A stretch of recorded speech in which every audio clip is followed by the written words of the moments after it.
Have you ever looked around your house and just felt done? Like every pile of stuff, every mess, every corner of clutter is screaming at you. You feel the pressure, the guilt, the frustration, and you just want to run away.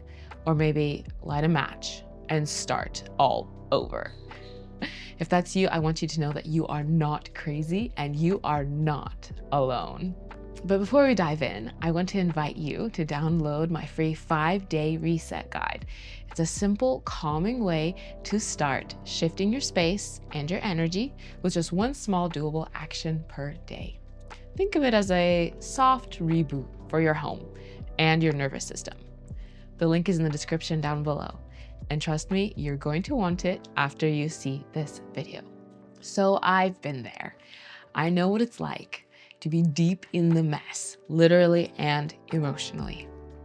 There were days where just walking into my kitchen would make me want to scream. Not because it was filthy, but it was full of stuff I hadn't dealt with. And each item, each pile felt like an open tab in my brain. You know what I mean? Like having 27 browser tabs open and each one is whispering, "You should take care of me. You're failing." That kind of clutter doesn't just take up space. It drains your mental peace. And when I'm in that place, I snap at my kids. I get emotional, irritable, exhausted. I feel trapped by my home instead of supported by it. And it turns out that there's science behind why clutter makes us feel this way. Researchers at UCLA found that clutter in the home raises cortisol levels, especially in moms. It literally causes our stress hormones to spike. Our brains see clutter as unfinished business, as unfinished tasks, and every little mess is another open loop, stealing focus and creating anxiety. And then also clutter overwhelms your senses. Your brain is trying to process too much at once, and it leads to mental shutdown, irritability, and burnout. So when you feel like you're about to snap because of the toys, the dishes, the papers, that's not weakness, moms. That's your nervous system waving a white flag. The good news, you don't have to overhaul your whole house to start feeling better. You just need one small shift, one moment of relief. Let me show you 2 ways to do that based on how you're feeling today. So way number 1, option A. If you're calm but overwhelmed, try a peace pocket. If you're low energy, but you know you want to start somewhere, start small. Pick one drawer, one table, or even just a corner. Set a timer for 10 minutes and give yourself permission to just focus on that one thing. When the timer's up, stop and celebrate your win.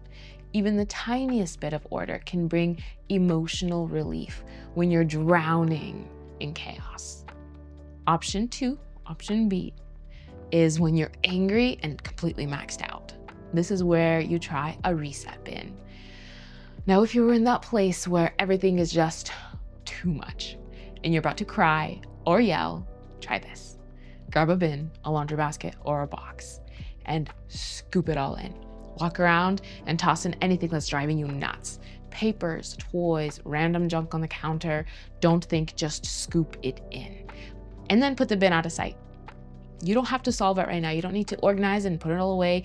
You just created space to breathe again. And that's not lazy, that's emotional self-regulation through your environment. This is one of my personal go-tos when I feel trapped by my stuff. It's so great. I just get rid of it all and hide it to deal with when I'm emotionally more stable. Clutter is not just about stuff. It's about how your space makes you feel.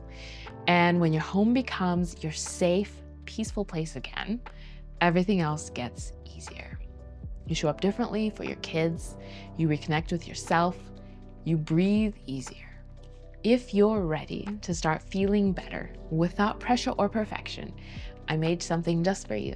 It's called a 5-day reset, and it's a free guide with tiny doable steps to help you clear out the overwhelm and get back to your peace. You can grab it in the link below. And if this video made you feel seen, leave a comment. I'd love to hear your story. I'll see you in the next one.